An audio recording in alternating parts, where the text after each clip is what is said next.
Buen día, estimados amigos.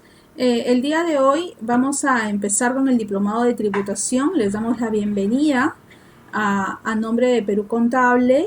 Este diplomado que vamos a desarrollar, que va a estar a mi cargo en su totalidad, es un diplomado muy completo que vamos a desarrollar 12 módulos: código tributario, impuesto a la renta, impuesto general a las ventas. Vamos a hablar respecto a delitos tributarios, bien, y crédito fiscal, sistema de retención del IGB, percepción del IGB, spot. Bien, entonces es un diplomado muy completo. Vamos a hacer un desarrollo de 12 módulos. Bien, y espero que sea de su agrado. Bien, el día de hoy vamos a empezar con el primer módulo, que es de código tributario. Quien les habla, la doctora Jenny Peña Castillo, va a estar a cargo de estos 12 módulos. Soy abogada de profesión, así que cualquier consulta, cualquier duda, nos las hacen llegar. Bien, entonces vamos a empezar este diplomado, ¿correcto? Bien, empecemos. El módulo número 1 va a estar, vamos a desarrollar el código tributario. El código tributario tiene varios libros que están, digamos, segmentados por temas. Bien, nosotros vamos a hacer una parte introductoria del código tributario. Bien, vamos a empezar a hablar sobre el título preliminar. El título preliminar empieza a hacer referencia a las normas tributarias en el tiempo. Bien, la vigencia de la norma, ¿no? En la norma 10 del título preliminar del código tributario hace referencia, pues, a la vigencia de la norma en el tiempo, ¿no? Señala, pues, que las leyes rigen a partir del día siguiente de su publicación en el diario oficial, salvo que disponga la norma lo contrario, ¿no? Pero si no, rige el día siguiente. No rige el día hábil siguiente, rige al día siguiente de su publicación. Si se publica hoy, ¿no? Digamos que viernes, rige para el día de mañana, a menos que la norma diga lo contrario. Bien, las leyes que regulan temas de periodicidad anual, por ejemplo, el tema del impuesto a la renta, que es un impuesto de periodicidad anual, rige a partir del 1 de enero del año siguiente al de su publicación. Yo creo que hay que distinguir el tema de cuándo empieza a aplicar la norma, ¿no? Entiendo que la norma 10 del título preliminar, cuando hacemos la lectura, está haciendo referencia en realidad de cuándo empieza a regir, cuándo empieza a ser aplicable la norma. Entonces, la norma empieza a ser aplicable, las normas de periodicidad anual, empieza a ser aplicable a partir del 1 de enero del año siguiente, ¿no? Hay muchas normas disposiciones que han salido publicadas respecto a temas de impuesto a la renta. Por ejemplo, en la modificación que se ha hecho respecto al sistema ADE, al arrastre de pérdida tributaria, que se encuentra regulado en el artículo 50 de la ley del impuesto a la renta, ha habido una modificación, la cual rige, y la propia norma lo señala, a partir del 1 de enero del año 2021. A pesar que la norma se ha publicado ahora, en este año, ¿correcto? Entonces, este tipo de tributos de periodicidad anual, y lo dice la norma 10 del título preliminar del Código Tributario, rige a partir del 1 de enero del año siguiente al de su publicación. Hay una excepción, por ejemplo, cuando se designan agentes de retención, cuando se designan agentes de percepción, ahí sí hay excepción, es lo que disponga la norma. La norma señala que los agentes de retención, las personas o las empresas, los contribuyentes mencionados acá en esta resolución, serán agentes de retención a partir del primer día hábil del mes siguiente, señala la norma, ¿no? Entonces, por ejemplo, en el caso de la percepción también. Entonces, ahí sí depende lo que señala la norma. Bien, en el caso de las inafectaciones, ¿no? O en el caso de la supresión de tributos, también depende de lo que señale la norma. Bien, el tema de los reglamentos rigen desde la entrada en vigencia de la ley que están reglamentando, ¿no? Entonces lo dice también expresamente la norma, porque a veces hay normas que no son autoaplicativas, bien, sino que necesitan del reglamento para poder ser aplicables. necesitan del reglamento. Por ejemplo, la norma de aplazamiento y fraccionamiento que ha salido publicada este año, estábamos esperando a que salga la resolución de superintendencia, que ya salió respecto a ese tema, y estamos esperando que salga la resolución de superintendencia que reglamenta, ¿no? Reglamenta. Entonces, entonces, ¿y desde cuándo rige la norma? Rige el reglamento de cuándo es aplicable, cuando entra en vigencia, a partir de la ley que está reglamentando, ¿no es cierto?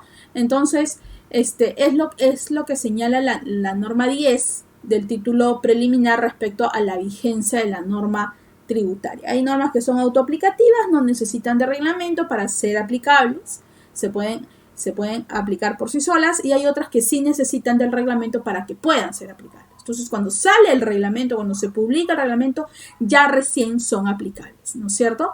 Ahora, ¿desde cuándo son aplicables? Pues desde la fecha que salió la norma, ¿no? O sea, el reglamento entra en vigencia a partir de la fecha en que de la ley que está reglamentando. Hay un criterio general, un ámbito espacial de aplicación del Código Tributario, es aplicable a nivel nacional, se aplica a personas naturales, se aplica a personas jurídicas, etcétera, domiciliados en el Perú. ¿Qué pasa con los no domiciliados, no? También aplica para ellos, sí, señala la norma, personas naturales, personas jurídicas, dice, no domiciliadas, dice, en el país sobre patrimonios y rentas sobre las cuales tributan en el país. Entonces hay un criterio de vinculación. Las normas del Código Tributario aplican tanto para sujetos domiciliados como para sujetos no domiciliados en el país. Bien, entonces hay que tomar en cuenta eso, porque a veces existen esas dudas, ¿no? Señala si solamente aplica para sujetos domiciliados o no. No. Aplica tanto para sujetos domiciliados como para sujetos no domiciliados en el país. ¿Cómo es el cómputo de los plazos respecto a lo que señala la norma 12 del título preliminar del Código Tributario? Entonces, por meses o por años, señala la norma, se cumplen en el mes del vencimiento o en el día en que se corresponde el día de inicio del plazo, ¿no? Y si en el mes del vencimiento falta tal día, se cumple el último día de dicho mes. Los cómputos de los plazos es importante, ¿no?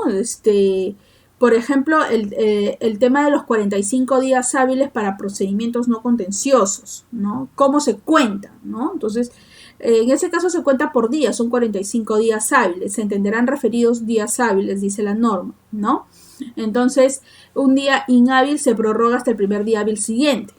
Por ejemplo, ahorita tenemos un feriado, que es el lunes 29 de junio, ¿no? El día de San Pedro y San Pablo, por ejemplo, ¿no? Entonces ahí, si vas a contar tus 45 días hábiles, entonces tienes que saltarte ese día inhábil, no contabilizarlo y contar a partir del primer día hábil siguiente, que sería el martes 30 de junio, ¿no? Entonces, si día de vencimiento es mediodía laboral, se considerará inhábil. Bueno, ahí también hay excepciones, a veces hay medios días, laborables, no laborables, se considera como inhábil según lo que señala la norma. Tenemos una relación jurídica tributaria. Tenemos entre el acreedor y el deudor. ¿Quién es el acreedor? Por la SUNAT, ¿no? O también cualquier administración tributaria, municipal, por ejemplo, ¿no? La municipal. Entonces, tenemos esa relación jurídica tributaria de dar, de hacer, de no hacer, ¿no? En el caso de la relación jurídica tributaria, la prestación se debe cumplir, es de dar. Bueno, en este caso sí, ¿no? El deudor tributario tiene la obligación de dar, de pagar el tributo que haya liquidado o que se haya liquidado. Bien, entonces esta relación jurídica tributaria es una relación constante, es una relación permanente, es una relación que no se rompe, que una vez que nace no se puede romper a menos que se pague la deuda, se prescriba, se condone, etcétera, que ahora lo vamos a conversar, a menos que se extinga la deuda. Pero mientras que la deuda permanece, esa relación jurídica tributaria también va a permanecer, ¿no? Es inviolable, es permanente hasta que dure la deuda tributaria. Entonces es una relación jurídica constante en el tiempo, ¿no? Siempre tenemos esta relación directa con las administraciones tributarias, sea municipal, local, regional, SUNAT, de gobierno central, ¿no? Siempre tenemos esta relación jurídica permanente. El Código Tributario lo señala así: hay una relación jurídica obligacional, hay una relación jurídica tributaria, dice doctrina, permanente, constante en el tiempo mientras que dure la deuda tributaria, ¿no? Puede ser de dar, de hacer, etcétera, ¿no?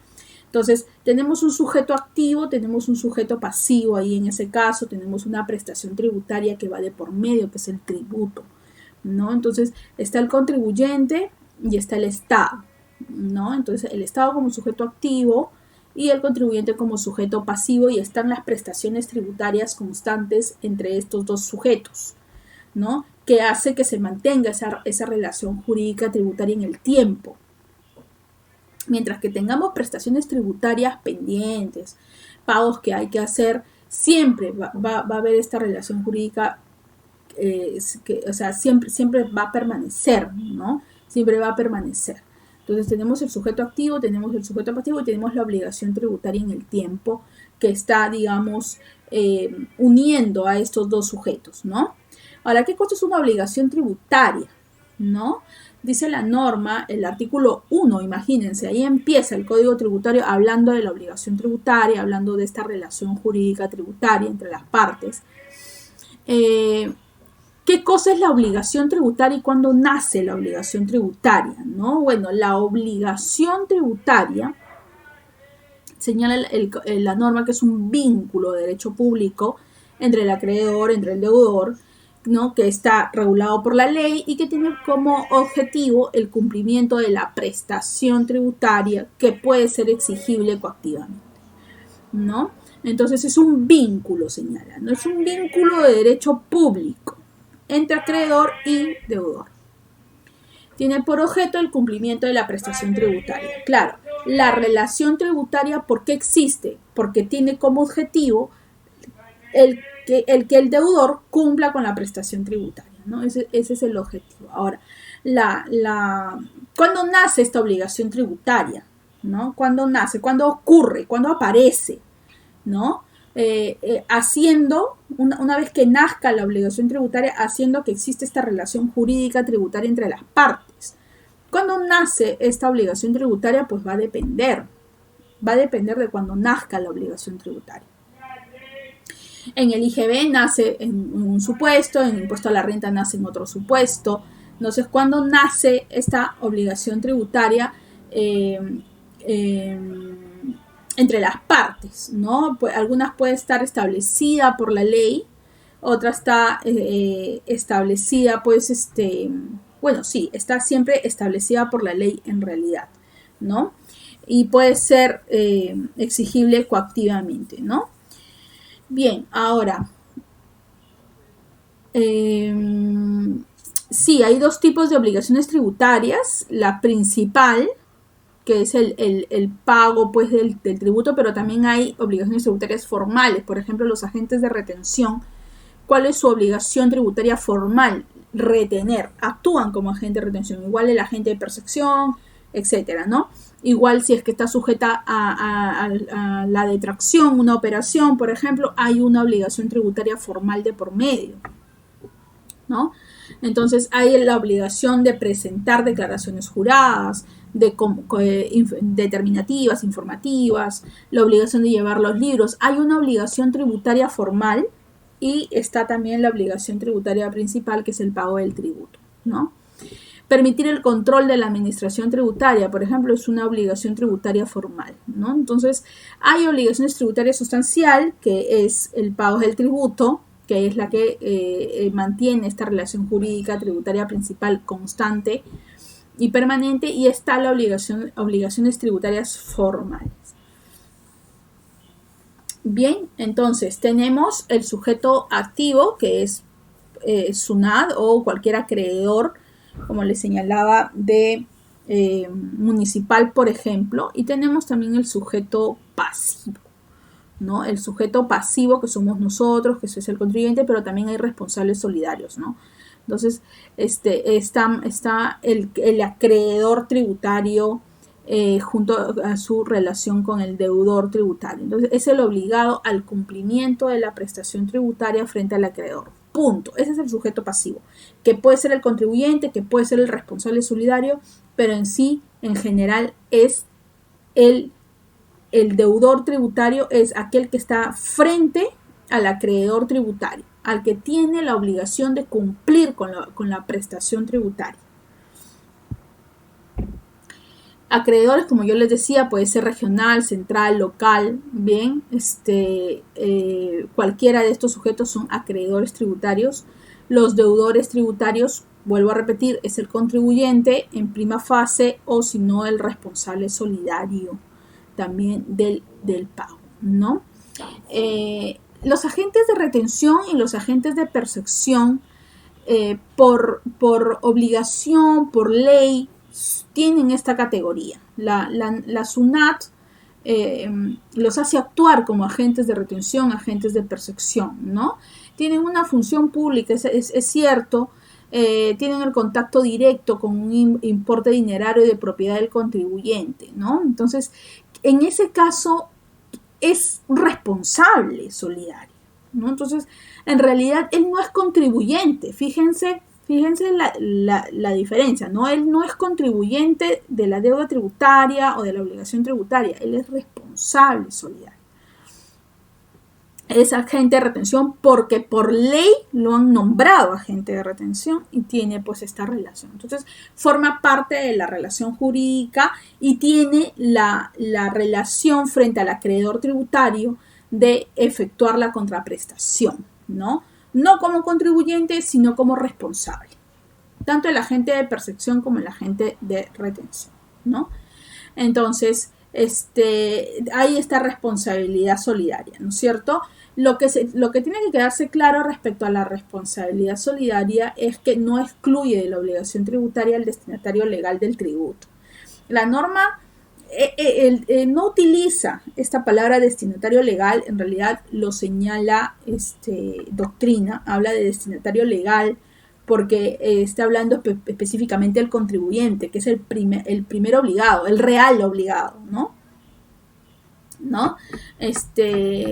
Y el hecho de que tenga el representante, el responsable solidario en calidad de adquirente o de hecho generador, tenga la obligación de efectuar el pago del tributo, por ejemplo, no excluye, dice la norma, de la obligación tributaria, pues al contribuyente o al primer obligado, ¿no? O al, como dice doctrina, al obligado legal o al destinatario legal del tributo, ¿no? Entonces, hay que tener cuidado, ¿no? El primer obligado es el contribuyente, ¿no? Es el primer obligado. En caso que no efectúe el pago, pues lo paga el responsable solidario, ¿no? Entonces dice, no excluye la responsabilidad solidaria de la obligación tributaria al destinatario legal tributario. No lo excluye. Él sigue teniendo su calidad de deudor. Bien, él sigue teniendo su calidad de deudor. Bien, entonces, si paga este responsable solidario, pues paga a nombre pues, del contribuyente, ¿no? Paga a nombre del contribuyente, ¿no? Pero él sigue siendo deudor tributario, ¿no? Bueno, por lo menos hasta que se pague la deuda. ¿Qué cosa es el domicilio fiscal? El domicilio fiscal ya hay una diferencia con el domicilio procesal. Bien, el domicilio fiscal es el lugar donde realizas tus actividades, donde se te va a notificar, por ejemplo, ¿no? Donde la administración tributaria, pues, te va supuestamente ubicar o te debe ubicar, ¿no? Ese es el domicilio fiscal. Es un lugar de conexión entre el acreedor tributario y el deudor tributario en este desarrollo, en esta relación jurídica tributaria que surge como consecuencia de una deuda tributaria, ¿no? Entonces, ese es el domicilio fiscal. ¿Puede ser un domicilio cualquiera? Sí, puede ser un domicilio cualquiera, pero tienes que tomar en cuenta que ahí se te va a hacer todas las notificaciones. Bien, todas las notificaciones. Ahora, hay la posibilidad de contar con un domicilio procesal cuando uno inicia un procedimiento con la administración tributaria.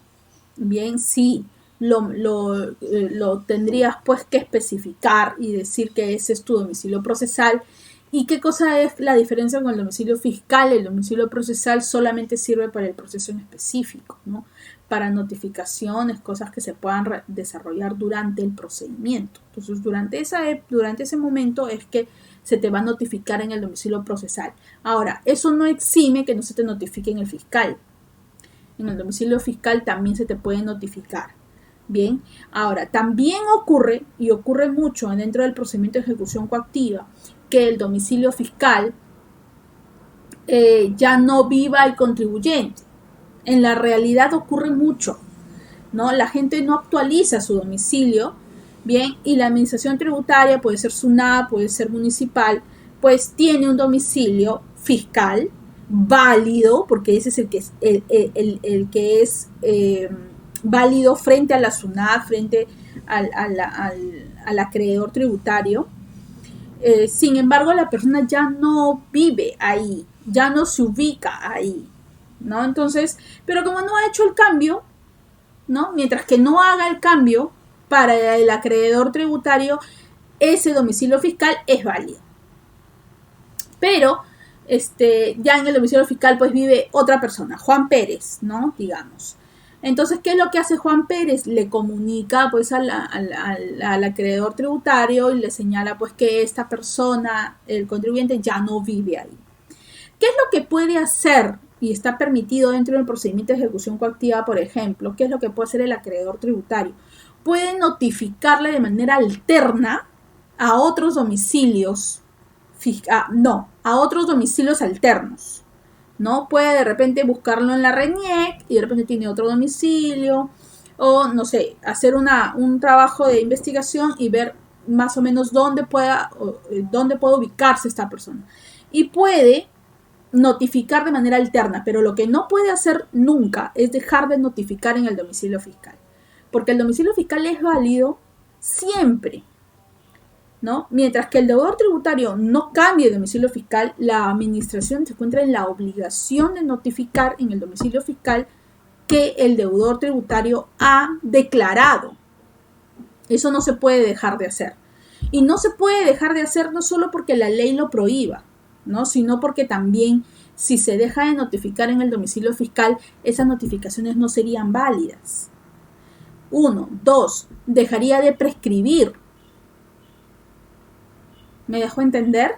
O sea, si yo no lo notifico si yo no lo notifico en el domicilio fiscal, esa deuda podría prescribir, ¿no? Entonces, yo tengo que notificarlo en el domicilio fiscal, siempre. Yo puedo notificar en domicilios alternos si quiero. Como administración tributaria puedo hacerlo, sí, pero no puedo dejar de notificar jamás en el domicilio fiscal. Entonces el contribuyente no puede acercarse a decir, bueno, yo ya no vivo ahí. Sí, pues, usted quizás ya no vive ahí o ya no se ubica ahí, de repente ya no está ahí su empresa, etcétera, sus oficinas, ¿no? Ya no están ahí, probablemente, pero usted jamás hizo el cambio del domicilio fiscal. Y para mí como administración tributaria, su domicilio fiscal que usted ha declarado sigue siendo válido. Y yo estoy en la obligación de notificarlo en el domicilio fiscal. No puedo notificarlo, no puedo dejar de notificar en el domicilio fiscal y notificar en otros lados, no puedo. Puedo hacerlo de manera alterna, pero no es que yo deje de notificar en el domicilio fiscal. Eso yo no puedo hacer. Tengo que notificarlo en el domicilio fiscal siempre. Mientras que esté todavía declarado ese domicilio, tengo que notificarlo siempre en el domicilio fiscal. Bien, eso es por ley. Bien, y para que las notificaciones sean válidas, porque si yo lo notifico en otro lado, ¿qué es lo primero que va a decir el deudor tributario? ¿Por qué no me notificaste en el domicilio fiscal? Entonces, y las notificaciones no serían válidas, lógicamente, porque no lo has notificado donde debiste haberlo notificado, que es el domicilio fiscal. El domicilio fiscal es muy importante, es un domicilio legal, es el domicilio que el contribuyente declara bien, y que para mí como administración es válido mientras que no se produzca el cambio. Lugar fijo en territorio nacional, dice, para todo efecto. Es único, tiene un efecto tributario, dice, y tiene que estar dentro del territorio nacional, ¿no? Entonces, fíjense, dice, es único y tiene efecto tributario, ¿no? Tiene efecto tributario, pues porque si no lo notifico ahí, las notificaciones no serían válidas. 2, y vuelvo a repetir, la deuda podría prescribir, porque yo no lo he notificado en el domicilio fiscal. Si yo no lo notifico en el domicilio fiscal, la deuda prescribiría. Entonces yo tengo que notificarlo donde legalmente estoy en la obligación de hacerlo. Ahora, ¿se puede producir un cambio en el domicilio fiscal? Debe producirse en realidad. Si el contribuyente sabe que ya no se encuentra en el domicilio fiscal, debe comunicar el cambio. En realidad, pero en la práctica no ocurre mucho. Entonces, las personas suelen no comunicar el cambio en el del domicilio fiscal, y ahí es donde viene el problema, ¿no? Entonces, comunicarse el día hábil siguiente de ocurrido, dice, ¿no? Sí, bueno, si yo ya no estoy ahí, pues se supone que tengo que comunicar el cambio, ¿no? Mientras no se comunique el cambio, la administración se encuentra en la obligación de siempre notificar en el domicilio fiscal. Bien, cuando la administración se encuentre dentro de una fiscalización o verificación y se os haya iniciado un procedimiento de cobranza coactiva, ¿no? Entonces ahí es donde yo no puedo hacer el cambio. O sea, si yo estoy dentro de un proceso de fiscalización, yo no puedo hacer un cambio de domicilio fiscal. Si estoy dentro de un procedimiento de ejecución coactiva, yo no puedo hacer el cambio de domicilio fiscal. Quizás dentro de los escritos que presente, puedo decir a la administración en el escrito, notifícame en esta dirección. Y yo podría considerarlo como administración tributaria un domicilio alterno. Pero lo que no puedo hacer, vuelvo a repetir, insisto con esto, lo que no puedo hacer es dejar de notificar en el domicilio fiscal. Eso es lo que no puedo hacer. Y durante el procedimiento de fiscalización, el procedimiento de ejecución coactiva, no se pueden hacer cambios. Yo no puedo, como deudor, decir, mira, es que lo que pasa es que yo ya no vivo acá, vivo acá, quiero hacer el cambio del domicilio fiscal. Mientras que tengas procedimiento vigente, no puedes hacer el cambio. Y eso no lo dice la administración tributaria, lo dice el Código Tributario en el artículo 11. El artículo 11 del Código Tributario te señala de que los cambios durante esas épocas o durante ese momento de procedimientos no se pueden realizar. Bien, lo que, vuelvo a repetir, lo que pasa en la práctica es que el contribuyente pide que se le notifique de manera alterna en otro domicilio. Y bueno, yo lo puedo hacer como administración tributaria, pero las notificaciones van a seguir llegando en el domicilio fiscal. Así vive otra persona y de repente esta persona se incomode porque le están llegando notificaciones que una persona que ya no vive ahí, bueno, ¿no? Es parte de, ¿no? Debió de haberse comunicado el cambio cuando debió de haberse hecho y no se hizo. Pero eso no es culpa de la administración tributaria. Cambio de domicilio fiscal a solicitud de la administración, sí, cuando el domicilio declarado no corresponda al lugar donde el contribuyente realice sus actividades civiles o comerciales. Bueno, eso ya se hace pues dentro de un procedimiento, dentro de una verificación que pueda realizar SUNAT, ¿no? Entonces, si la SUNAT verifica pues que tú estás, declarando un domicilio fiscal donde sabe que tú no estás realizando tus actividades civiles o comerciales, te puede pedir el cambio, ¿no? O ella lo puede hacer, dice la norma, solicitando, la administración tributaria puede solicitarle al contribuyente que cambie el domicilio fiscal, ¿no? Cuando el contribuyente no se ha habido en el domicilio fiscal declarado en el RUC, entonces se le notifica al contribuyente y se le pide, ¿no?, de que haga el cambio del domicilio, porque quizás está como no ha habido ya, ¿no? Está como no ha habido, ¿no? De repente es un domicilio fiscal inexistente. También hay gente que se inventa domicilios, entonces también pues puede ocurrir ahí, ¿no? El domicilio fiscal se encuentra en un lugar de riesgo, alejado, de difícil acceso. También puede ser. Entonces, ahí en ese caso, la administración puede solicitarle al contribuyente pues que cambie su domicilio fiscal. Bien, Artículo 11 del Código Tributario. Presunción del domicilio fiscal de las personas naturales. Cuando es su residencia habitual, se presume que es su domicilio fiscal. Si dice la norma algo muy interesante, dice, cuando no fijen un domicilio fiscal, la administración presume cualquiera de estos como su domicilio fiscal. Entonces, a veces no fija domicilio fiscal el contribuyente. Entonces, simplemente la administración, ¿dónde te va a notificar? Entonces dice el artículo 2, el artículo 13 del Código Tributario, bueno, hay una presunción que no admite pacto en contrario, dice, ¿no? Sin admitir prueba en contrario, fíjense lo que dice, ¿no? No admite prueba en contrario. La administración tributaria, ¿qué cosa va a presumir? Que tu domicilio es el que se encuentra en la RENIEC, por ejemplo, o que va a presumir que es donde desarrollas tu actividad comercial. Si ve, por ejemplo, que ahí tienes tu oficina, etcétera, pues te notifica ahí y presume que ese es tu domicilio fiscal. La residencia habitual también, o de donde se encuentre, dice, los bienes relacionados con los hechos. También, ¿no? Más que todo, ¿dónde realizas tu actividad comercial? ¿Dónde realizas tu actividad comercial? Porque a veces tu domicilio fiscal es en tu, no sé, o sea, donde tú vives, donde siempre se te encuentra, está pues en una determinada dirección, pero tu local comercial pues está en otra dirección, en el mismo distrito quizás, pero en otra dirección, ¿no? Entonces, ahí en ese caso señala la administración tributaria, bueno, puede presumir, dice la norma, la administración tributaria sin admitir prueba en contrario, que tu domicilio fiscal es el lugar donde realizas tu actividad comercial, ¿no? Donde realizas tu actividad comercial, donde se encuentran los bienes también relacionados con los hechos generadores. No, si no tienes actividad comercial, sino que simplemente, digamos, eres un contribuyente independiente, persona natural, sin negocio, pues donde la dirección que está estipulada en la RENIEC. Por eso que siempre, para que no se produzcan este tipo de presunciones, se recomienda que el contribuyente siempre señale su domicilio fiscal.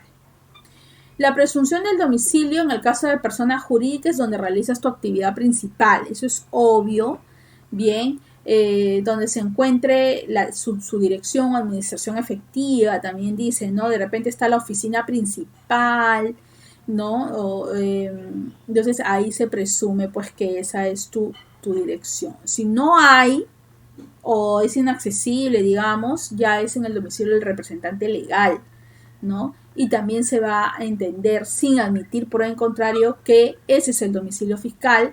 La administración tributaria extiende un documento, por si acaso, o sea, no es tan, extiende un documento indicando de que el contribuyente no ha procedido a declarar su domicilio fiscal, así que de acuerdo al artículo 12 y 13 del Código Tributario se procede a presumir que el domicilio fiscal es el del representante legal mencionado acá, con número del RU, con DNI tal, ubicado en tal dirección, y ese es el domicilio fiscal de la persona jurídica. Punto. Y no admite prueba en contrario, ¿no? Entonces, ¿qué tendría que hacer el contribuyente ante una situación así? Bueno, tendría que acercarse a la administración tributaria y hacer el cambio del domicilio, ¿no? Y declarar su domicilio, en todo caso, ¿no? Porque si no, pues se hace una presunción. A partir del año 2012, noviembre más o menos, ya hace bastantes años en realidad, se publicó el decreto legislativo 1117, donde habló del domicilio procesal, como yo les comentaba. Es el lugar en cualquier parte del territorio nacional, dice, que sirve en realidad para el procedimiento, ¿no? Para los procedimientos que se tengan vigentes con la administración. Se ejercerá por única vez, dice, dentro de los 3 días hábiles de notificada la resolución, estará condicionada a la aceptación de la administración tributaria. Entonces, debe ser ubicado dentro del radio urbano, claro. Entonces, ese lugar donde te van a notificar todo lo que tenga que ver con el procedimiento de cobranza coactiva, ¿no? O de cualquier procedimiento en realidad, ¿no? Entonces, es un domicilio que solamente sirve para eso. Una vez que culmine el procedimiento, se acabó el tema del domicilio procesal, ¿no? Y siempre está vigente pues el domicilio fiscal. Bien, el nacimiento de la obligación tributaria. Yo les decía que tiene mucho que ver por qué tipo de tributo es. Cuando nace, la pregunta es cómo nace la obligación tributaria, ¿no?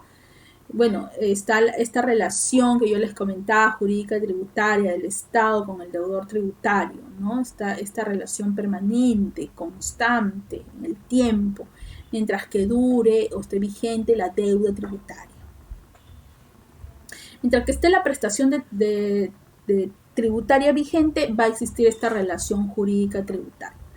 Ahora, la norma habla de hipótesis de incidencia y la norma habla del hecho imponible, ¿no? O sea, la hipótesis de incidencia es el supuesto grabado, el supuesto regulado en la norma. Por ejemplo, un tema muy sencillo que está en la norma, ¿no? Que está en la ley. Por ejemplo, se encontrará grabado con el IGB la venta de bienes en el país, la venta de bienes muebles en el país. ¿Cuál es la hipótesis de incidencia tributaria? Todo ese párrafo, todo ese supuesto. Sujeto que venda bienes muebles en el país. Esa es la hipótesis de incidencia. Si tú realizas en el mundo fáctico, en el mundo real, esta hipótesis de incidencia, o sea, realmente vendes un bien mueble en el país, ¿qué va a suceder? Se va a producir el nacimiento de la obligación tributaria. Entonces, ¿y qué es lo que, cómo le llama la norma ese hecho que ocurre en la realidad y que justo calza con la hipótesis de incidencia? El famoso hecho imponible, ¿no?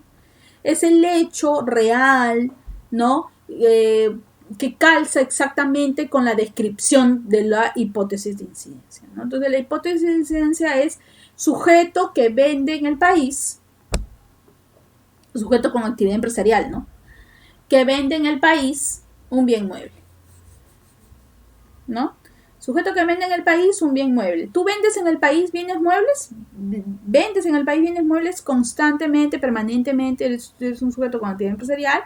Sí, sí. Entonces, automáticamente calza la hipótesis de incidencia con el hecho imponible y se produce el nacimiento de la obligación tributaria. Es así de simple, ¿no? Entonces, tienes esta relación de la hipótesis de incidencia que calza perfecto con el hecho imponible, con el hecho real, con el hecho que ocurre en la realidad, con el hecho económico. Algunos hablan del famoso hecho económico. Lo mismo, hecho económico, hecho imponible, llámalo como quieras, pero es lo que ocurre en la realidad, punto. Y que calza perfecto con la hipótesis de incidencia y al calzar produce el nacimiento de la obligación tributaria.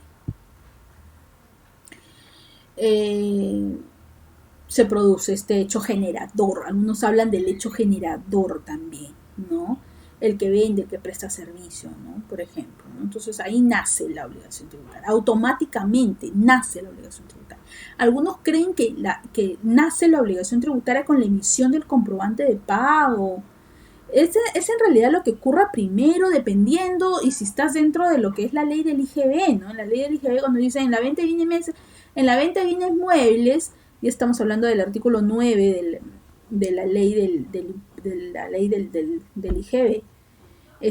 No es el artículo 9. El artículo 9 habla de los sujetos. Es el artículo 4.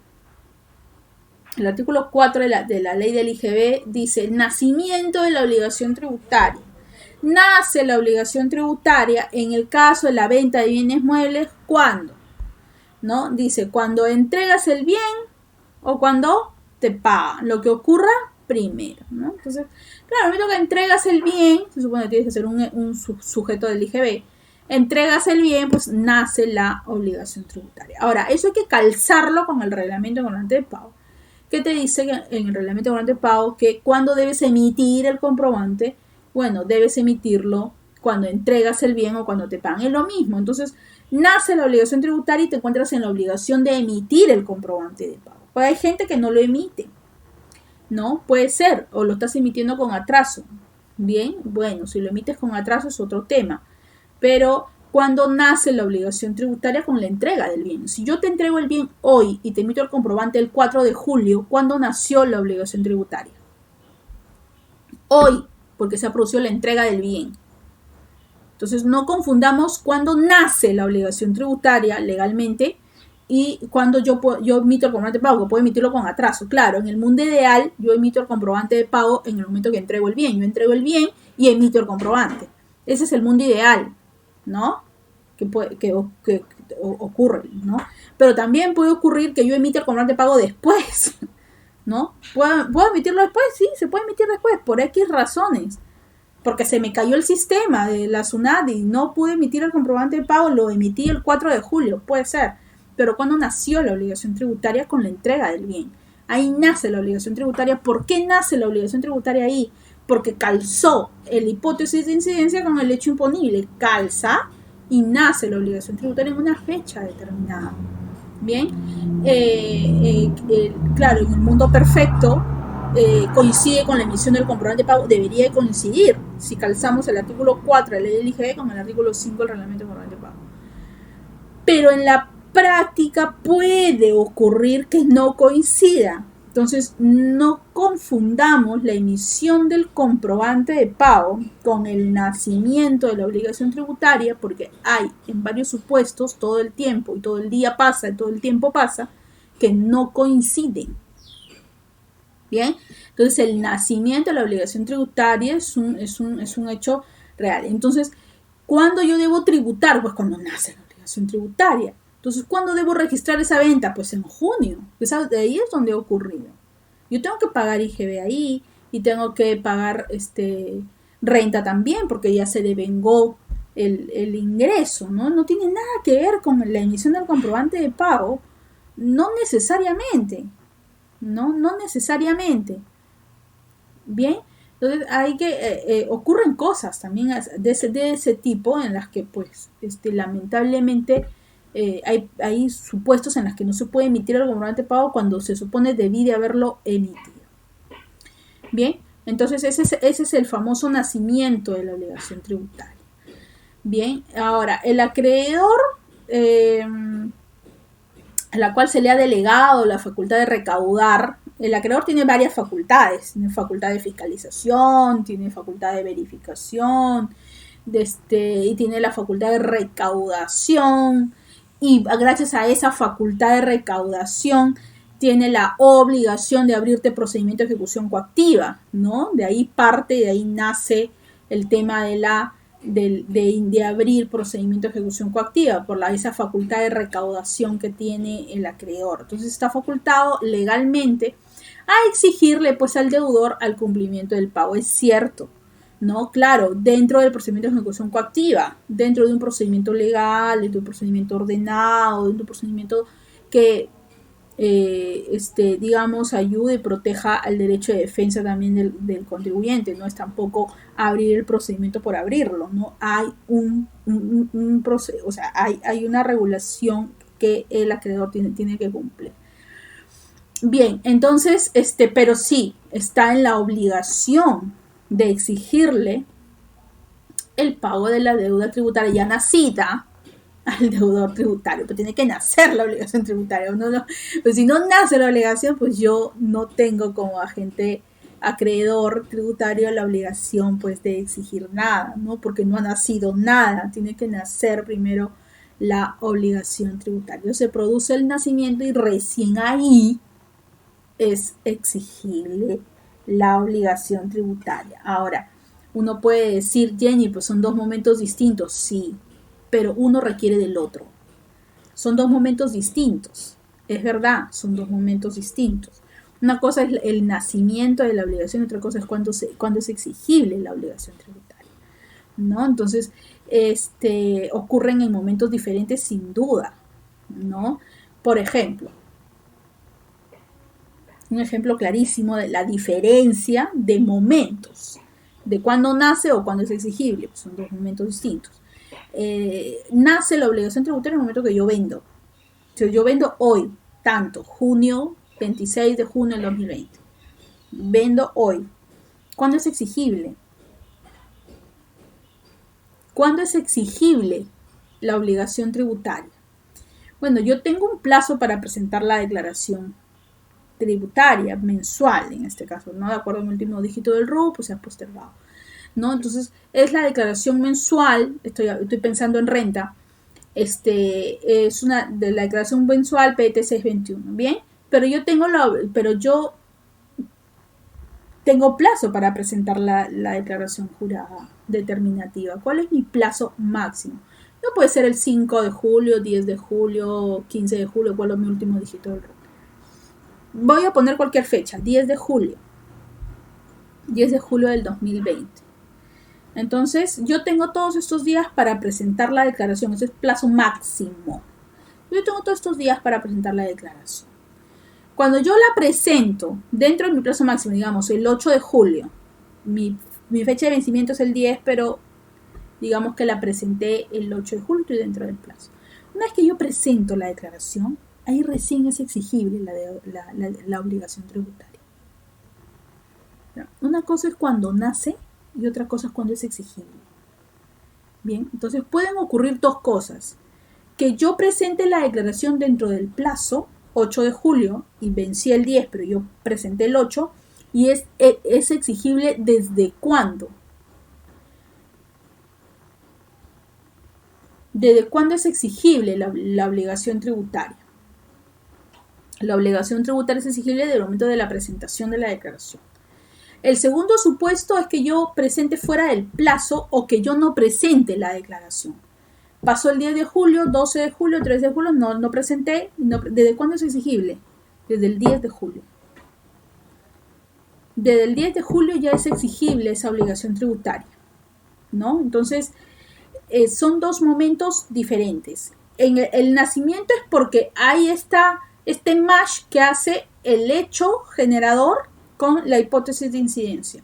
Y otra cosa es la exigibilidad que va de acuerdo a lo que diga la ley, ¿no? Entonces, luego de realizado el hecho, dice, la ley determina en qué momento la obligación es exigible, ¿no? Entonces, ahí ya es otra cosa, ¿no? Entonces, de acuerdo a lo que diga la ley, se puede, que es de acuerdo a la fecha de vencimiento de la obligación tributaria, de la presentación de la declaración, que yo puedo decir que es exigible o que no lo es, ¿no? Entonces, son dos momentos, sí, claro, absolutamente distintos, ¿no?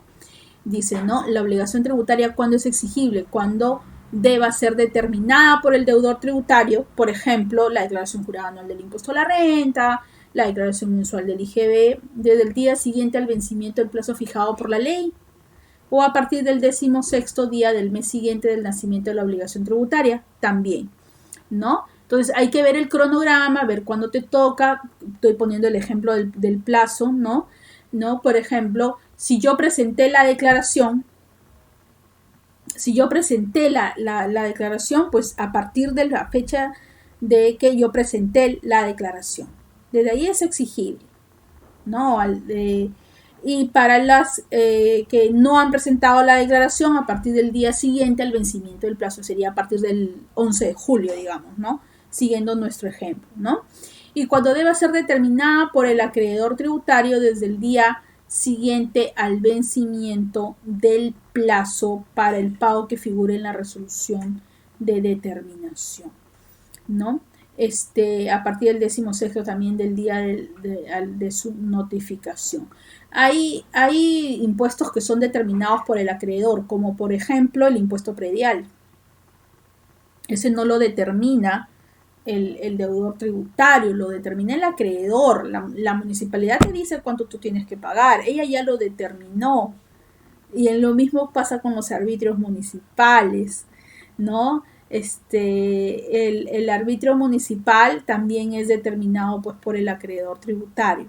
Claro, el impuesto predial uno lo declara si tu casa tiene tal o cual cosa y etcétera, ¿no? Para que pueda salirte esta base imponible y la administración lo liquide, ¿no? Pero por ejemplo los arbitrios estos municipales es un tributo en la especie de tasa que el acreedor tributario lo determina. Ellos lo determinan. Entonces, cuando se vuelve exigible la obligación tributaria, dice la norma, desde el día siguiente al vencimiento del plazo para el pago que figure en la resolución.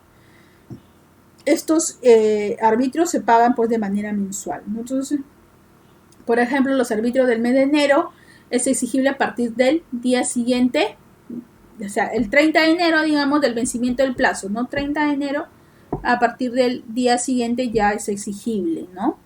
Entonces, es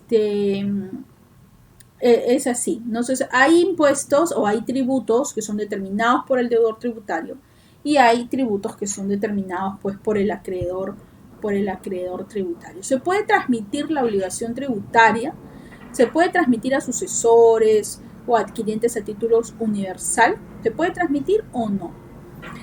Bueno, no es válida la transmisión de obligaciones tributarias convencionalmente entre vivos. O sea, no es que yo le transmito mi deuda tributaria a mi hijo, a mi hija, entre vivos, ¿no? Se puede transmitir, pero entre personas que ya son fallecidas. Entonces, las deudas tributarias son parte del pasivo que uno hereda, ¿no?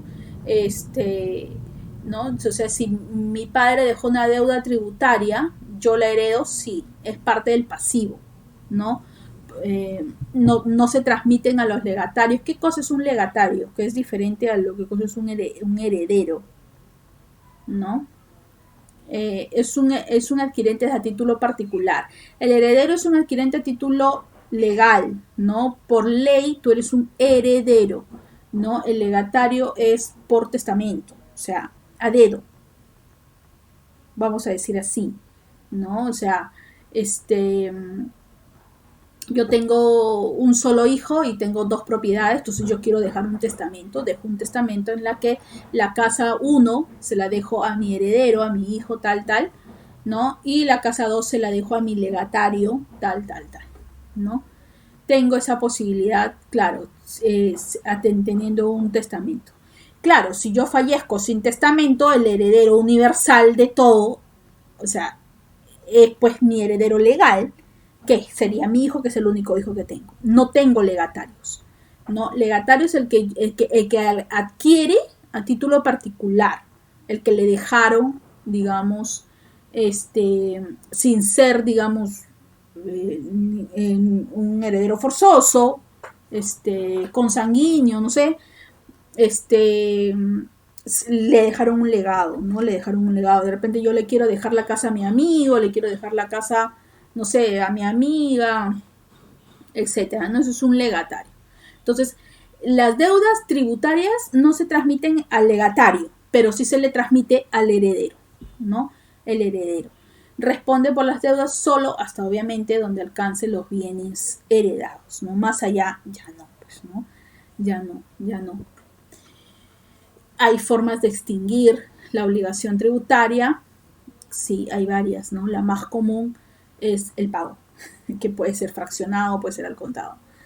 También hay compensaciones, también, ¿no? También hay condonaciones, ¿no? La administración tributaria a veces hace este tipo de condonaciones cuando ve pues que la deuda pues es tan irrisoria que ni siquiera vale la pena emitir emitir un documento. Entonces, simplemente lo condona, lo saca del sistema, lo perdona, por decirlo de alguna manera, ¿no? También hay las famosas consolidaciones tributarias y las resoluciones que te emiten de cobranza dudosa o recuperación onerosa también, ¿no? O de recuperación onerosa. Entonces, la deuda tributaria es la que surge después del nacimiento de la obligación tributaria, ¿no? Es la que surge. La deuda tributaria está compuesta por el tributo, está compuesta por multa, está compuesta por intereses moratorios. Entonces, todo es deuda tributaria. ¿Cómo está compuesta la deuda tributaria? No solamente por el tributo, está compuesta por los intereses, está compuesta por multas si es que las hubiera, ¿bien? Entonces, todo eso es deuda tributaria. Todo eso es deuda tributaria. El artículo 28 se complica con el tema, pero en realidad todo es deuda tributaria, habla de elementos principales, habla de elementos accesorios, pero todo al final, quédense con la idea de que todo es deuda tributaria, de cómo está compuesto la deuda tributaria por tributos, multas, intereses moratorios. Pago extemporáneo del tributo, si en el caso de que pague fuera de fecha, pues se genera pues un interés moratorio, ¿no? formas de extinción del pago, lugar de pago, aquel que señala la administración tributaria, va a depender, los PRICOS tienen también su lugar para efectuar su pago. Lo más común, la forma más común de extinguir la deuda tributaria es pagando. O lo pagas de manera fraccionada o lo pagas al contado, ¿no? Eso va a depender, ¿no? Ahí les he puesto un cuadro resumen en realidad del artículo 29 del Código Tributario. Bueno, habla de liquidaciones anuales, liquidaciones mensuales, bien, tributos que incidan en hechos imponibles de realización inmediata, señalan, ¿no?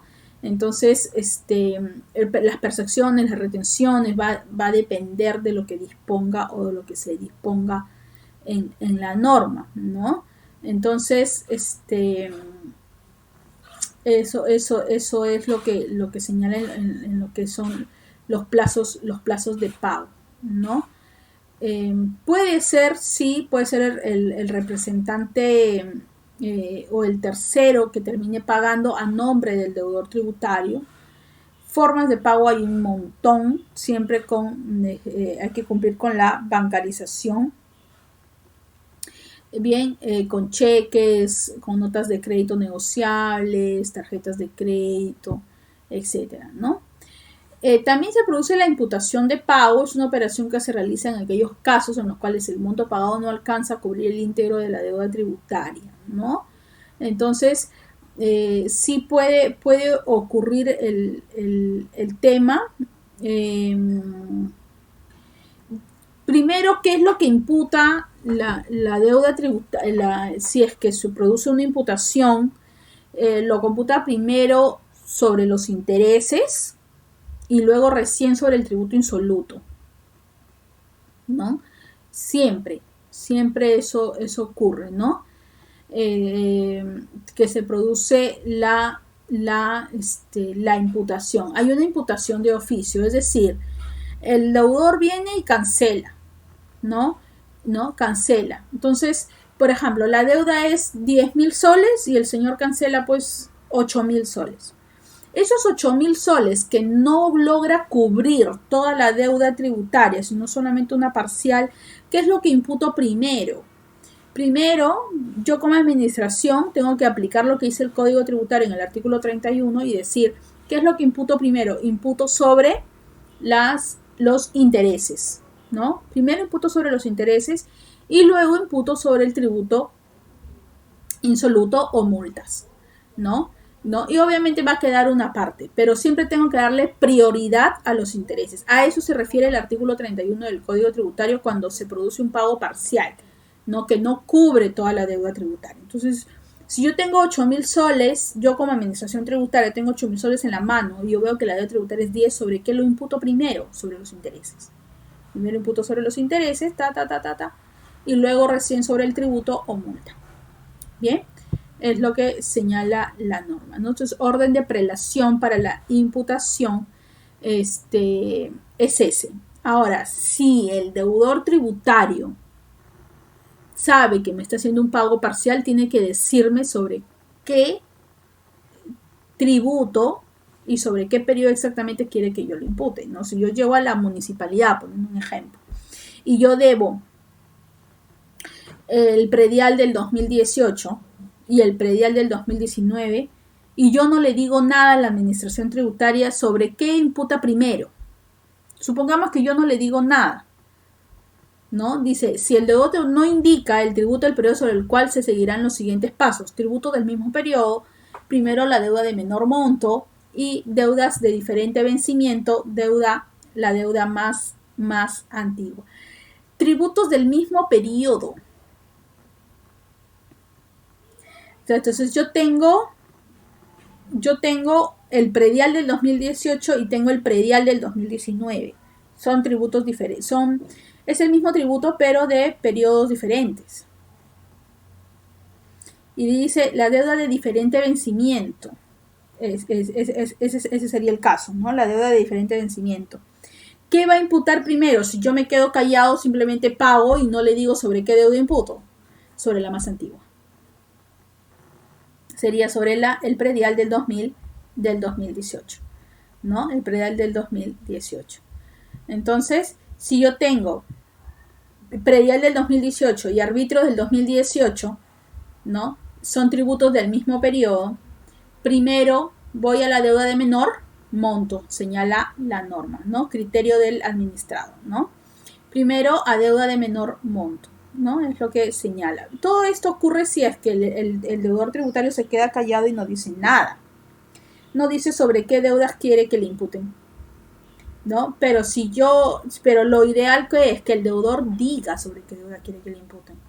Yo voy a pagar primero el 2018, que es la deuda más antigua porque genera más interés, y ya después pago la del 2019.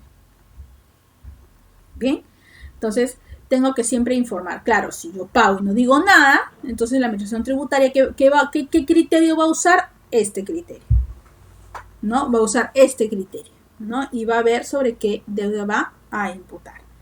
Bien, ¿no? Y si está incompleto el dinero, va a tener que utilizar este criterio de la mano con el criterio que acabamos de señalar en la diapositiva anterior, ¿no? Primero siempre los intereses y luego el tributo y la multa.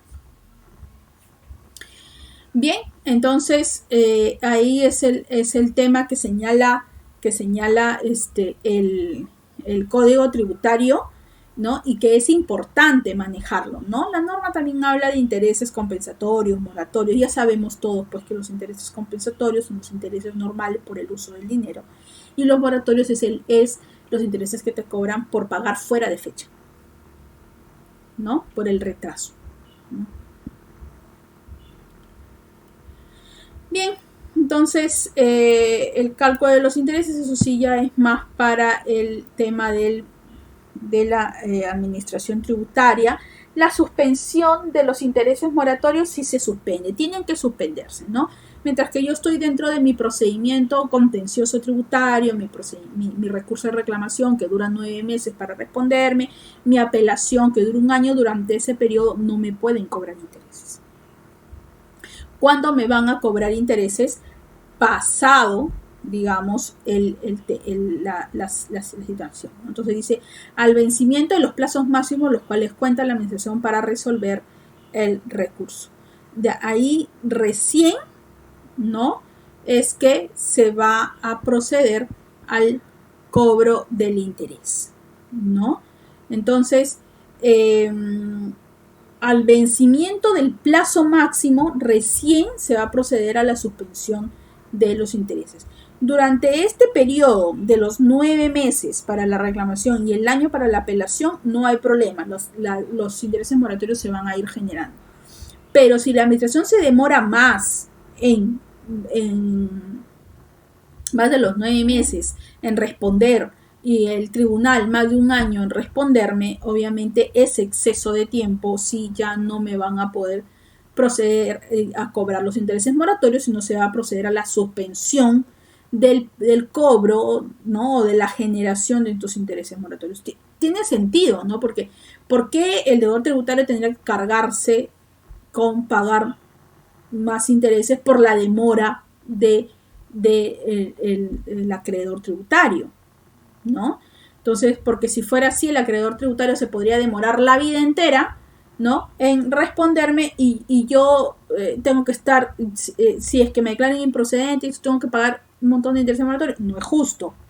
Bien, lo justo es que se proceda a la suspensión de estos intereses cuando venza el plazo.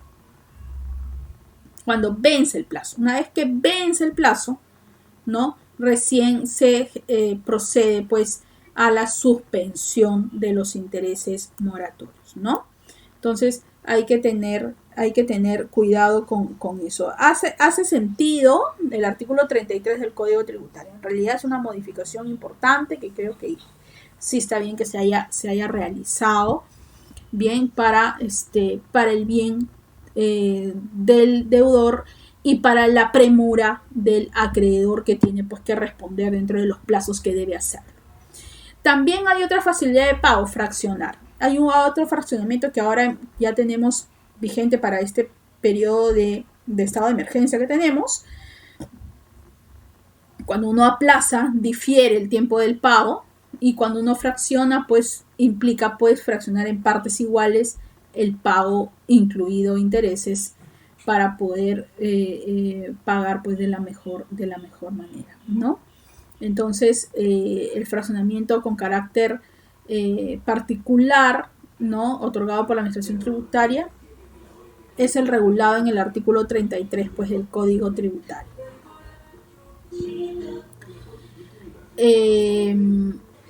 El artículo 36 del Código Tributario nos habla de un fraccionamiento muy, muy particular, que tenemos una resolución de superintendencia también al respecto, y es el fraccionamiento que lo tenemos años y que la SUNAT lo aplica todo el tiempo. Aparte de este fraccionamiento tenemos otro, que es el famoso FRAE, me parece que está vigente para este periodo, que muchas empresas se han acogido porque el interés es mucho más barato, es mucho menor.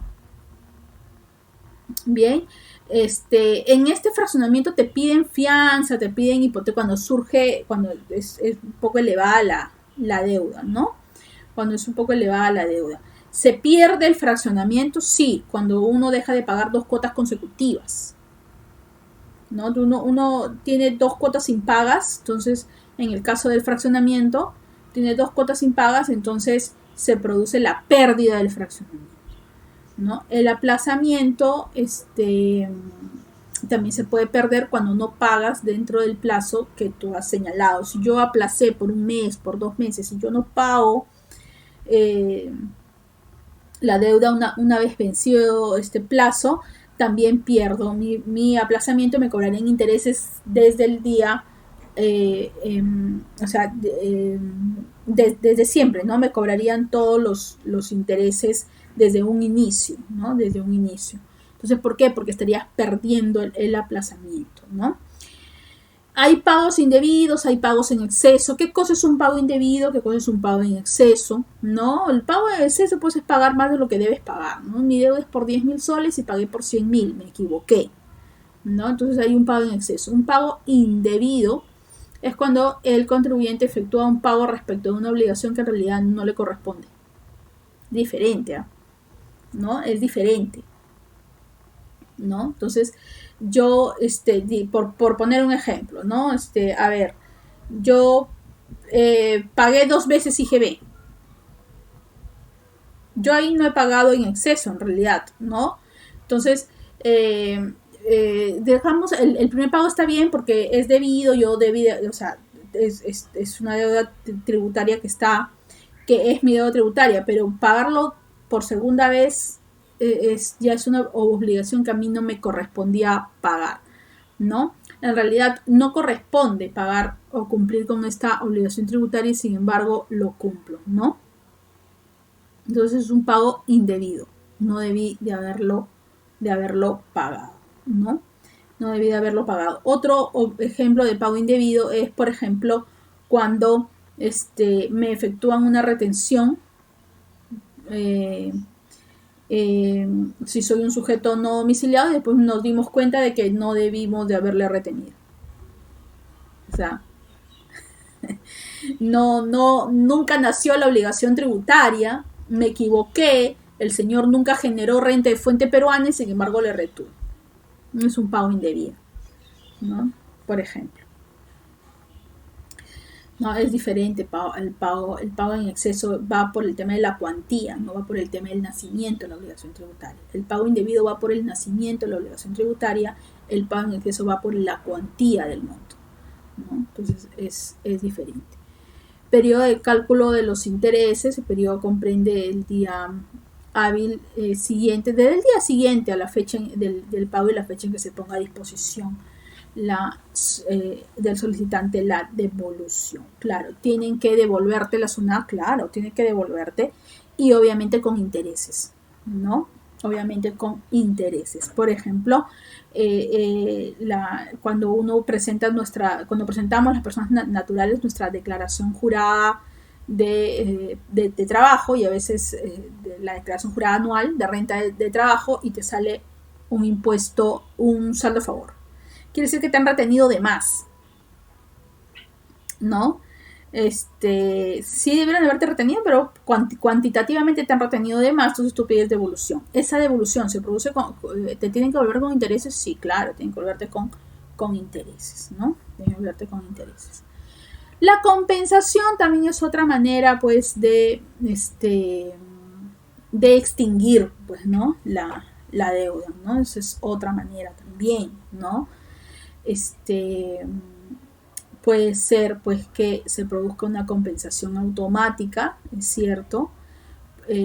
Algo muy, muy claro es, por ejemplo, me sale un saldo a favor del impuesto a la renta en la declaración jurada anual de renta empresarial, y yo pongo compensación. Entonces, a medida que yo voy generando deuda tributaria, voy compensando ese saldo, ¿no? Entonces, aplicando, dicen, ¿no? Aplicando el saldo a favor, ¿no? Ahí es a solicitud de parte. La compensación en este caso específico es a solicitud de parte. ¿Puede ser una compensación de oficio que la propia administración lo pueda realizar? Sí. Por ejemplo,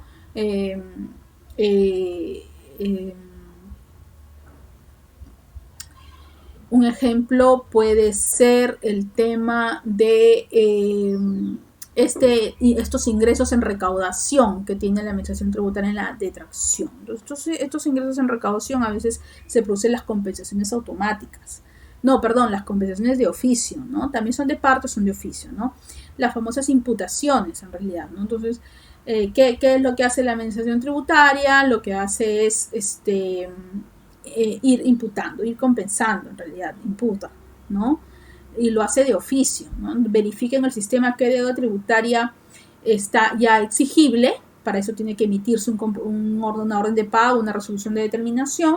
Está ya exigible, entonces automáticamente compensa, imputa, ¿no? Eso, por ejemplo, es una compensación de oficio, ¿no? Bien. Las multas, sí, saldo pendiente de pago de la deuda tributaria, es lo que se puede compensar. También puede haber condonaciones, dice, sí, puede haber, por ejemplo, hay mucha condonación, pero de intereses moratorios, que forma parte de la deuda tributaria, por parte de las municipalidades. Estos famosos, las municipalidades le llaman, no recuerdo ahorita el nombre, amnistías, ¿no? Las famosas amnistías tributarias, que no es otra cosa que las condonaciones, ¿no?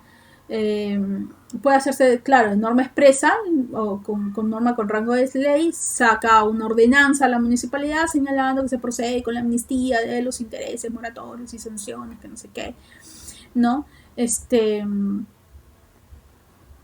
Sí, ¿no? Puede ocurrir. Entonces, esas son las famosas condonaciones que realizan las administraciones tributarias, especialmente municipales, ¿no? La condonación de intereses, moratorios, no sé qué. Ahora, ¿la municipalidad puede condonar también tributos? Sí, pero que sean de su propia administración, ¿no? Puede condonar tasas, puede condonar arbitrios municipales, contribuciones, pero lo que no puede condonar son los impuestos, porque los impuestos le pertenecen, pues, al gobierno central, que son recaudados por la municipalidad. Esa es otra cosa. Actúa como agente de recaudación, pero no es, digamos, o sea, legalmente no pertenecen a ellos, legalmente hablando, ¿no? En el caso de las municipalidades, ¿no? Son agentes de recaudación y hay una parte que va a las arcas de la municipalidad distrital y otra a la provincial, bien, y son recaudados y usados por ellos, pero legalmente no es algo que le pertenezca a ellos legalmente hablando. Por eso que los impuestos prediales ellos jamás los pueden condonar. Lo que pueden condonar son tributos que sí le pertenecen a ellos, por ejemplo, los arbitrios municipales, que son administrados y son determinados por ellos por medio de una ordenanza todos los años. Entonces, eso sí son tasas, contribuciones, eso sí pueden condonar, si ellos lo consideran conveniente así. Bien, pero los impuestos no. Ahora, y los intereses moratorios también, esos también pues los condonan todo el tiempo, todos los años dicen amnistías tributarias, pero de intereses, ¿no? De intereses, no de impuestos. Bien, entonces esas son las famosas condonaciones. Las consolidaciones, ¿no? ¿Qué cosa es una consolidación? El artículo 42 del Código Tributario hace referencia a eso. Reunión en una misma persona de las calidades de acreedor y deudor tributario, ¿no? El sujeto activo quede en posición de deudor como consecuencia de la transmisión de bienes o derechos sujetos al tributo. Bueno, también es una forma, ¿no? Deuda de recuperación onerosa y deuda de cobranza dudosa también, ¿no? Tendría que, es una forma de extinguir. La prescripción también, 4 años si es que el contribuyente ha presentado declaración, 6 si no lo hizo, y 10 para tributos retenidos, percibidos y no pagados dentro del plazo, ¿no? Fin del plazo con que cuenta la administración para determinar pues la deuda, exigir el pago, aplicar sanciones. Claro, lo que se extingue en realidad, ¿qué extingue la prescripción? No extingue el derecho, ¿no? ¿Qué extingue la prescripción? Extingue la obligación de exigir el pago o de determinar la deuda. Eso extingue. O sea, si ya el contribuyente presentó la declaración anual del impuesto a la renta, le salió 1.000 soles y la administración tributaria nunca lo cobra, ¿no? Y pasan 10 años y nunca lo cobró, ya esa deuda está prescrita. Bien, entonces ya la administración no puede exigirme el pago, no lo puede hacer, porque ya está prescrita la deuda. Tampoco lo puede ya, bueno, en este caso ya está determinado, pero digamos, no puede exigirme el pago. Me dejo entender, porque ya está prescrita la deuda, ¿no? Si ocurre ello, si la administración tributaria me exige el pago 10 años después, ¿qué es lo que puedo hacer yo como deudor tributario?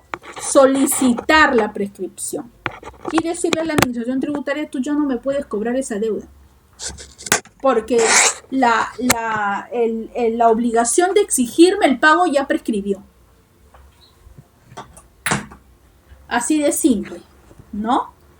Entonces, ya no me las puedes cobrar. Entonces yo solicito la prescripción de parte de la administración tributaria.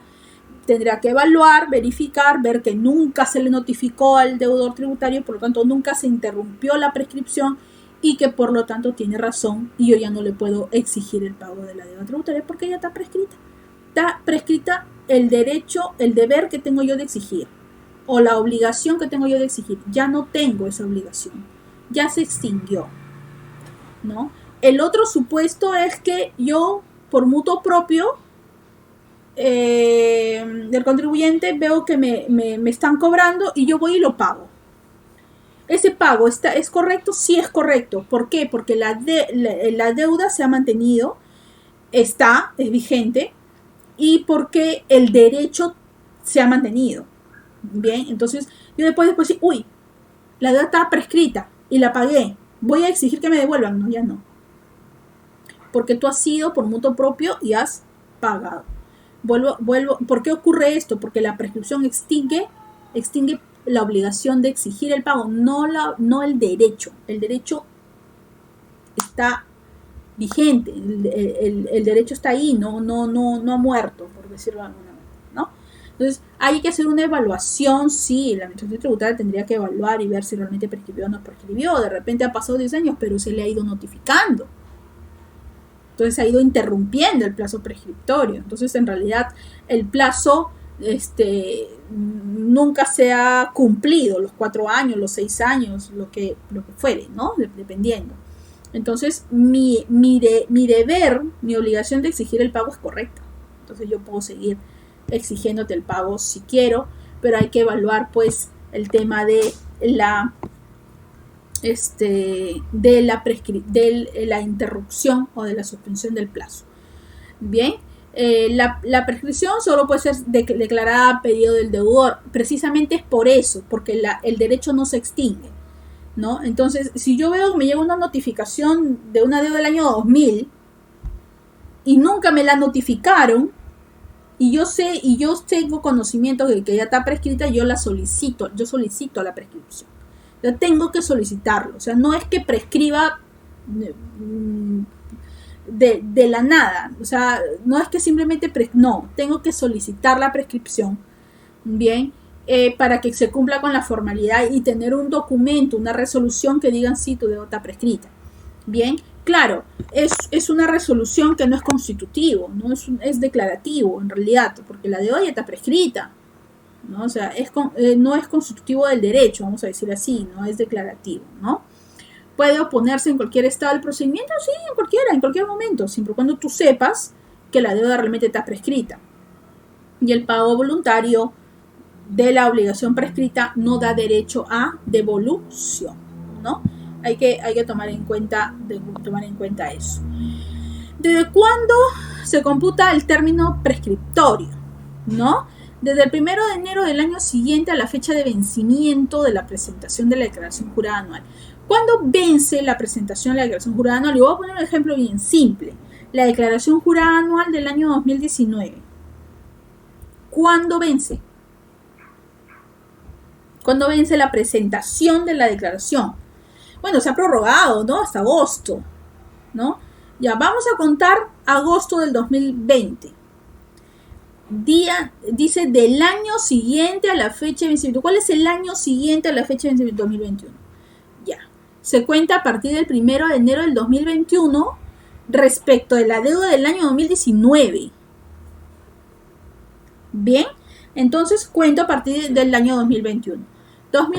Enero del 2021 a enero del 2022 son 2 años. Un año, perdón. Del 1 de enero del 2022 al 2023 son 2 años. Del 2023 al 2024 son 3 años. Y del 2024 al 2025 son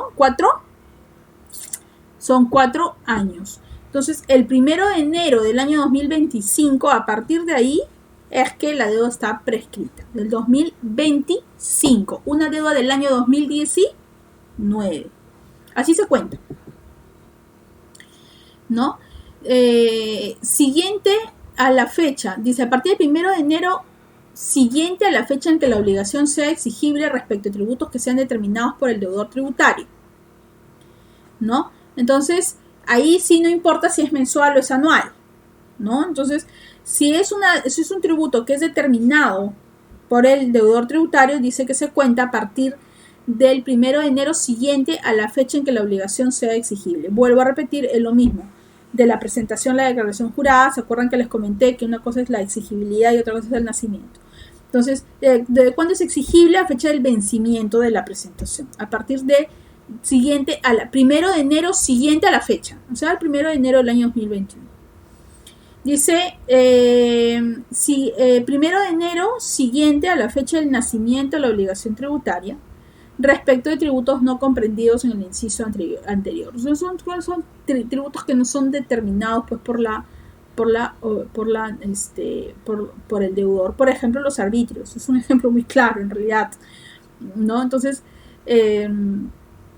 cuando nace la obligación tributaria, ahí ya lo vemos. Entonces cuentas a partir del 1 de enero siguiente, ¿no? Ese es el artículo 44, ¿no? Pago indebidos o pago en exceso también se cuentan a partir del 1 de enero del año siguiente. El plazo para determinar la obligación tributaria. Ahí es cuando ya no son tributos autoliquidados, o sea, no están determinados en realidad por el contribuyente, están determinados por el fisco, ¿no? Entonces dice, plazo de prescripción para determinar la obligación tributaria. Para determinar la obligación tributaria, no para exigir el pago, sino para determinar la obligación tributaria, por la presentación de una solicitud de devolución, por ejemplo, ¿no? Entonces, ¿cuándo se interrumpe? ¿No? ¿Cuándo se interrumpe? Entonces, la presentación de una solicitud de devolución, por ejemplo, ¿no? Entonces, eso interrumpe el reconocimiento expreso por parte del deudor tributario de la notificación de cualquier acto dirigido al reconocimiento y la regularización, ¿no? Entonces, una orden de pago, una resolución de determinación, el acercarme a querer fraccionar, por ejemplo, ¿no? Es un reconocimiento expreso por parte del deudor tributario de que tengo una obligación tributaria pendiente de pago, ¿no? El pago parcial de la deuda, el fraccionamiento, como vuelvo a repetir, las notificaciones, ¿no? Esos son actos que interrumpen.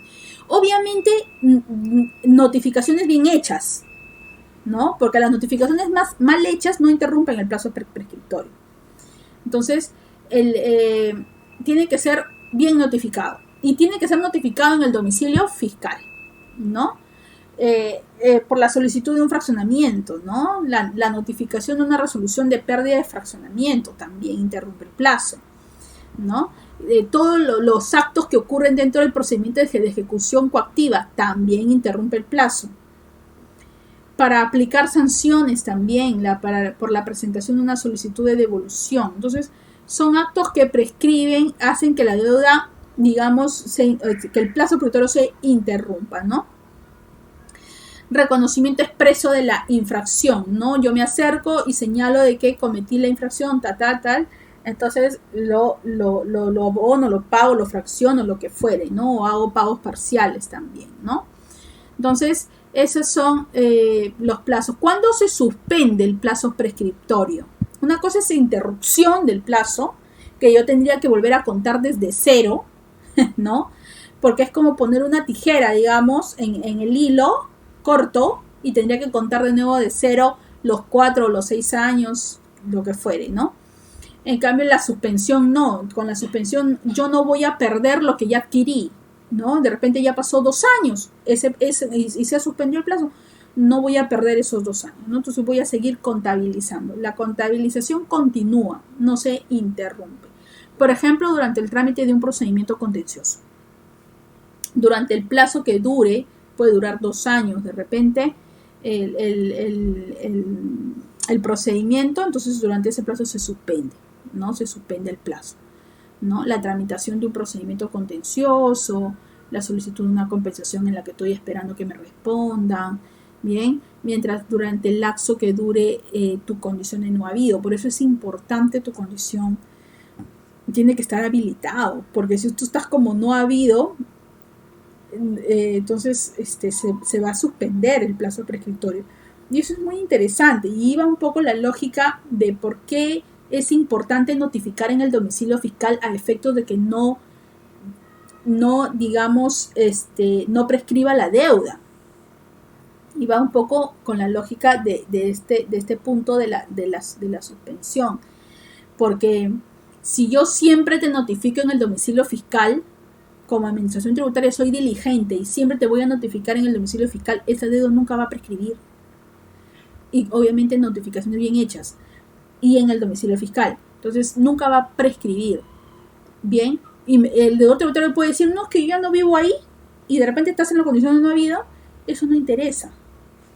Porque el hecho, lo que hace tu condición de no habido es, lo único que hace es suspender la prescripción. Entonces, el plazo de prescripción para aplicar sanciones, para determinar la obligación, se suspende durante el lapso en que el deudor tributario tenga la condición de no habido. Al contrario, te perjudica tu condición de no habido porque lo que hace es suspender el plazo prescriptorio. Y la deuda final nunca va a prescribir. Porque la administración te sigue notificando donde debe notificarte, que es en el domicilio fiscal, ¿no? Entonces, siempre uno tiene que estar en su condición de habido, porque si tú estás en tu condición de no habido, esa deuda no va a prescribir, porque lo que va a hacer es suspenderse el plazo prescriptorio. Entonces, si se suspende, pues nunca va a prescribir, pues no, nunca va a prescribir, ¿correcto? Bien, la tramitación de procedimientos, como ya decía, y la condición de no habido. Sí, Bien, y el procedimiento de fiscalización también, ¿no? Durante la suspensión del plazo para el procedimiento de fiscalización también, pues lo que hace es hacerse a la suspensión de la prescripción. Bien, esa es la parte introductoria básica que es importante saberla del Código Tributario, que es importantísimo en realidad saber del Código Tributario. ¿No? Tenemos un diplomado de Código Tributario que ya engloba todo el tema, ¿no? Que sería así importante que se inscriban en este diplomado. Bien, entonces esta es la parte módulo 1 del Código Tributario. Bien, entonces conmigo ya será hasta el siguiente módulo. En el siguiente módulo vamos a desarrollar ya impuesto a la renta. Bien, vamos a desarrollar impuesto a la renta. Bien, entonces conmigo será hasta en otra oportunidad. Muy buenos días.